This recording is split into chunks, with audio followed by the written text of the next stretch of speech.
Assalamualaikum warahmatullahi wabarakatuh. Halo semuanya, apa kabar? Semoga dalam keadaan baik selalu ya. Pada kesempatan kali ini, kami akan membawakan materi tentang panca indera.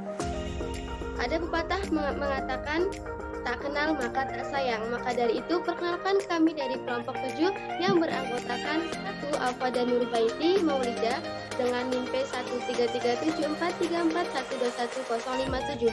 Yang kedua ada Jiva Febriani dengan NIM P1337434121084. Yang ketiga ada Toningsih dengan NIM P1337434121088.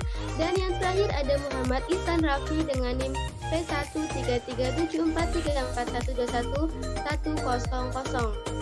Di sini kami akan mempresentasikan hasil diskusi kami terkait dengan panca indera. Sebelumnya, apa sih itu panca indera? Panca indera adalah organ-organ akhir yang difungsikan untuk menerima rangsangan tertentu. Serabut saraf merupakan alat perantara yang membawa stimulus rasa atau sensory impulse dari organ indera menuju otak. Impuls sensoris ini bisa berupa sentuhan, penglihatan, pendengaran, penciuman, dan pengecapan. Serabut saraf sensorik dilengkapi dengan ujung akhir sampai khusus, mengumpulkan rangsangan perasaan yang khas yang berhubungan dengan organ tertentu. Nah, pada sistem indera kali ini kami akan membahas tentang yang pertama ada mata atau indera penglihatan, yang kedua ada telinga atau indera, yang keempat ada lidah atau indera pengecap, dan yang terakhir ada kulit atau indera peraba. Selanjutnya mata atau indera pelihat yang akan dijelaskan oleh Afada. Baik, di sini saya akan menjelaskan mengenai mata. Mata berfungsi untuk menerima rangsangan berkas cahaya pada retina dengan perantaraan serabut nervus opticus. Serabut nervus opticus ini menghantarkan rangsangan ke pusat penglihatan pada otak untuk ditafsirkan.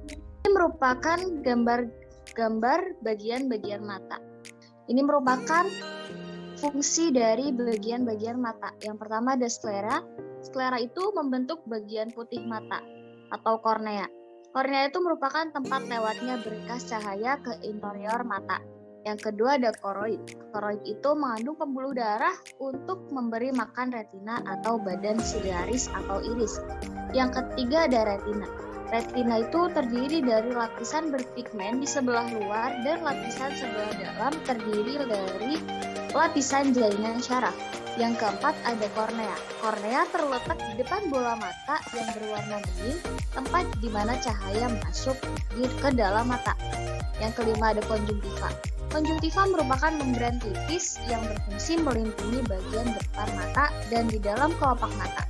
Yang keenam ada iris. Iris berfungsi memberikan warna pada bola mata dan dilengkapi dengan otot kecil yang melebarkan atau mengecilkan pupil untuk mengatur cahaya masuk.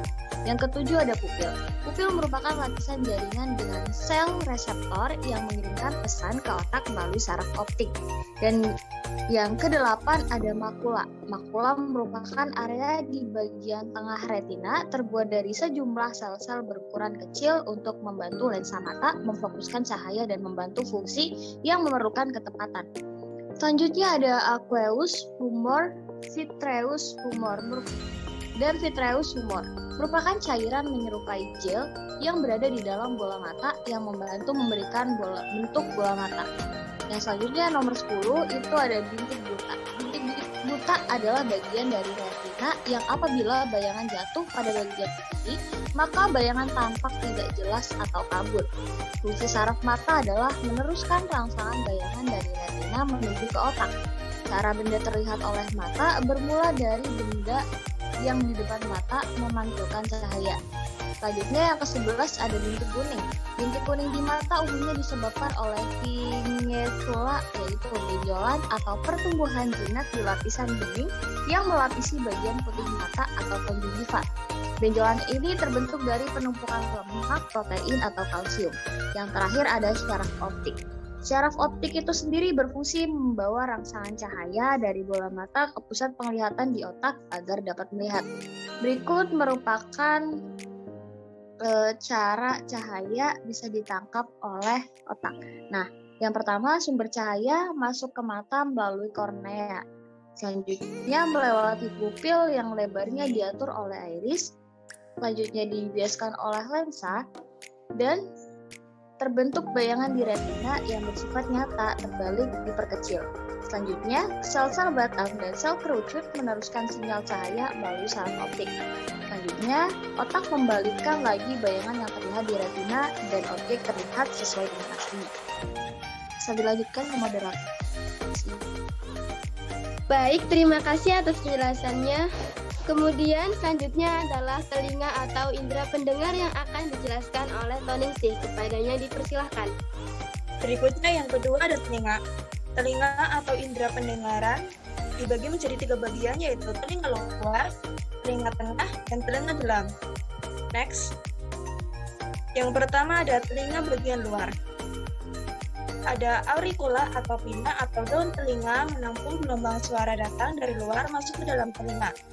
Berikutnya ada meatus acousticus externa atau liang telinga, saluran penghubung auricula dengan membran timpani atau terdiri tulang rawan dan keras. Saluran ini mengandung rambut, kelenjar sebase, dan kelenjar keringat, khususnya menghasilkan sekret-sekret berbentuk jarum. Berikutnya membran timpani selaput bintang telinga, batas antara telinga luar dan telinga tengah.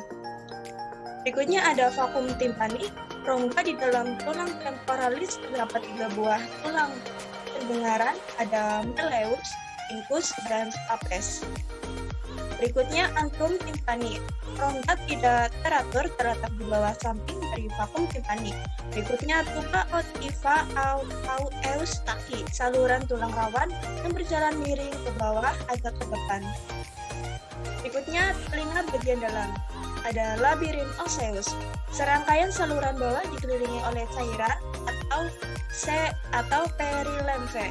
Ada vestibulum, koklea, dan kanalis semisirkuler. Berikutnya ada labirinthus membranosus. Ada utriculus, sacculus, dan ductus semisircularis. Ini saraf pendengaran. Ada nervus auditori, mengumpulkan sensibilitas dan bagian vestibuler rongga telinga dalam yang mempunyai hubungan dengan keseimbangan.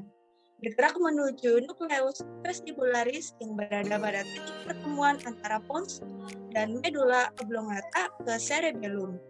Bagian koklearis pada nervus auditori saraf pendengaran, seraba saraf dibancarkan ke nukleus di belakang talamus menuju korteks otak atau bagian hemolaris. Kehilangan pendengaran kognitif.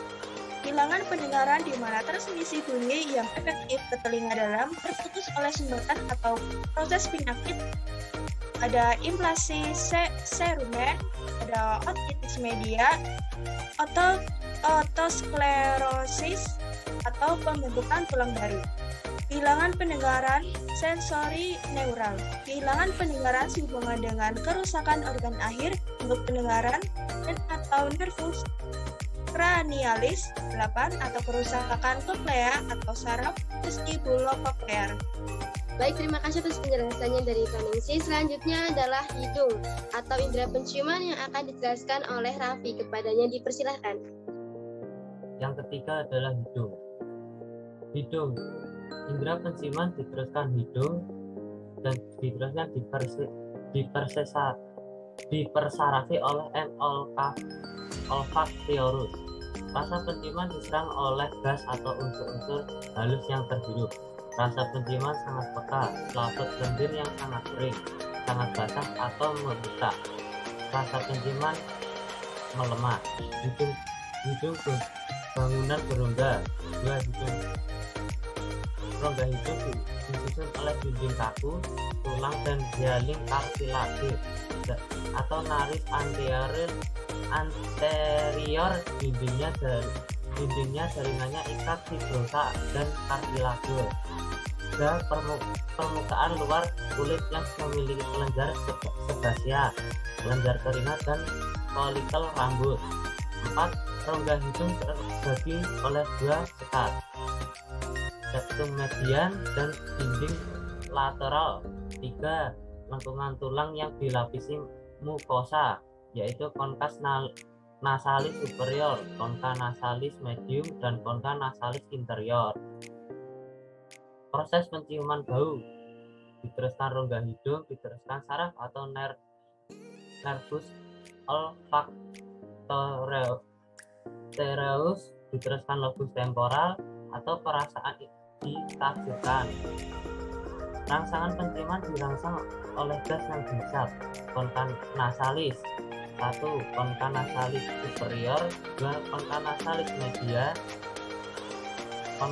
yang ketiga konka nasalis inferior. Sinus paranasal 1. Sinus maxillaris, 2. Sinus phenolidalis, 3. Sinus frontalis. Lidah, indera pengecapan diteruskan lidah. Otot intrinsik melakukan gerakan halus dan otot ekstrinsik melakukan gerakan kasar, mengunyah dan menelan. Lidah terdapat pada dasar mulut, permukaan atasnya seperti bulu berblubru dan ditutupi pupil-pupil. Lidah terdiri dari dua kelompok. Pertama, otot intrinsik melakukan gerakan halus. 2. Otot intrinsik melaksanakan gerakan kasar pada waktu mengunyah dan menelan. Bagian lidah: 1. Radix lingua, pangkal lidah. 2. Dorsum lingua, punggung lidah. 3. Apex lingua, ujung lidah. Fungsi alat pengecapan merasakan arti makan. Sebagai alat refleks susunan saliva atau kelenjar ludah. Air, glikoprotein, enzim pencernaan, patialin, garam alkali, dan lain-lain. Fungsi saliva: 1. Mekanis, 2.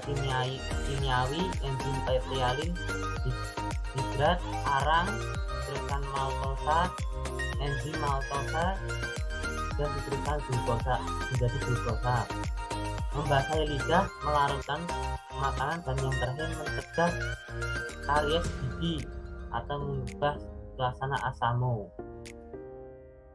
Pupil pada lidah terdiri dari pupil circumvallata, yaitu terdiri dari 8-12 buah terletak pada dasar lidah, merupakan pupil terbesar dan dikelilingi oleh lengkungan seperti parasit, serta membentuk huruf V pada bagian belakang lidah.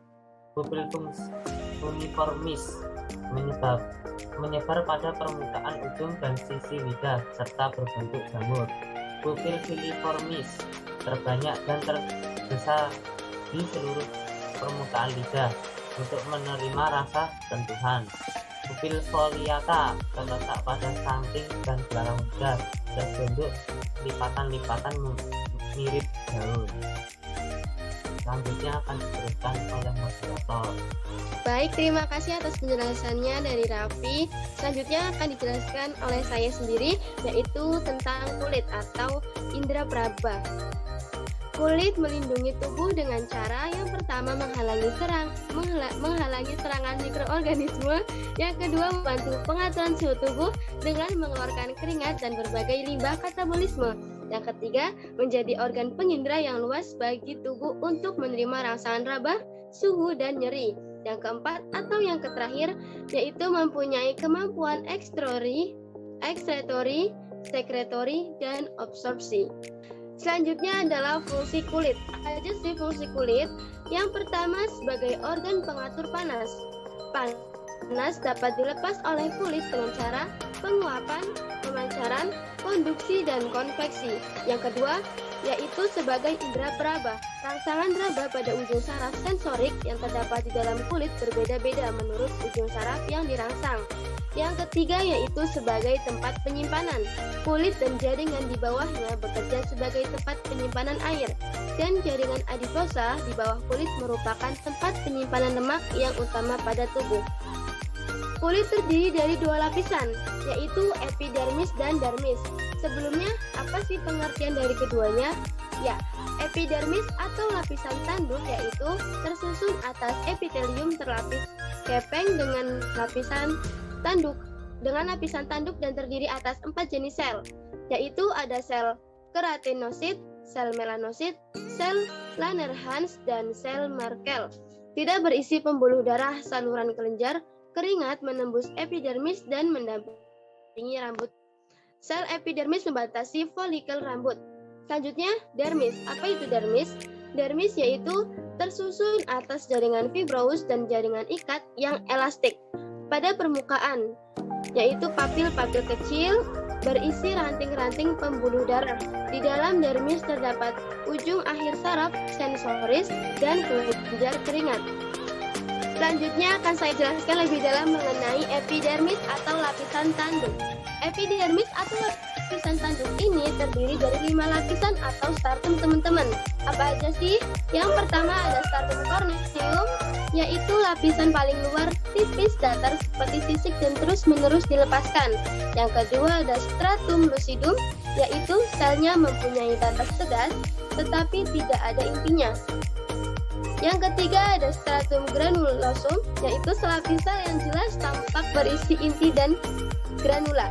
Yang keempat ada stratum spinosum, yaitu sel dengan fibril halus yang menyambung sel yang satu dengan yang lainnya di dalam lapisan ini, sehingga setiap sel akan berduri. Setiap sel seakan-akan berduri. Yang terakhir yaitu stratum basal. Stratum basal adalah sel yang terus-menerus memproduksi sel epidermis. Sel ini disusun dengan teratur, berderet dan rapat. Kemudian ada reseptor. Reseptor dibedakan menjadi 4. Yang pertama ada termoreseptor, yang kedua ada mekanoreseptor, yang ketiga ada kemoreseptor, dan yang terakhir atau yang keempat ada osmoreseptor. Kemudian apa aja sih jenis-jenis dari reseptor? Jenis-jenis dari reseptor yaitu ada Vater Pacini, yang kedua ada Meissner, yang ketiga ada Krauss, yang keempat ada Ruffini, dan yang kelima ada Spindle. Kemudian maksudnya apa sih dari jenis-jenis tersebut? Ya, Vater Pacini yaitu tes stimulasi oleh tekanan dan getaran. Yang kedua Meissner yaitu peka terhadap sentuhan. Yang ketiga ada Krause yaitu peka terhadap dingin atau bukan reseptor asli. Yang keempat ada Ruffini yaitu peka terhadap panas. Yang terakhir ada Spindle neuromuskular yang terstimulasi oleh regangan pada otot. Baik, mungkin hanya itu yang dapat kami sampaikan. Demikian dari kelompok kami, kurang lebihnya sekian. Mohon maaf atas kekurangan dari tutur kata ataupun perbuatan yang kami sampaikan. Sekian dari kami. Wassalamualaikum warahmatullahi wabarakatuh.